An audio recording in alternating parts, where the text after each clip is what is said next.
Dammaqinsi waan hojjechaa jirtu tokko beekuudha bukka. Maalan gochaa jira. Maybe wantoota baay'ee dabarsaa dhuftee tataa. Wantoonni dabarsaa ture sun akkamidha? Amma maalan gochaa jira. Gabaabumatti waan gochaa jiran beekuu fi waan ta'e irraa barachaa deemuun dammaqinsa jedhee yaada jechuudha.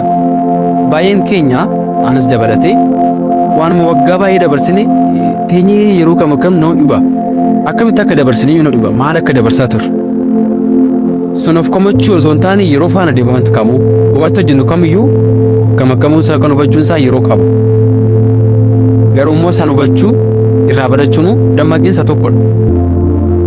Innaa wanta har'a hojjechaa jirtu kana waan kamiifuu wanta hojjechaa jirtu kamuu isaa tufuu guyyaa ta'e wanti sammuu kee keessaa wanti sittamu sana maalan godhaa ture jechuudha. Maalan gochaa jira jechuun naaf. Baay'een keenya waan iskoolitti dabarsaa turre waan elementariitti dabarsaa turre akkamitti akka dabarsaa turre yoo beenu yericha har'a garuu maalan dabarsaa turre jennee ofirratti hidhamu.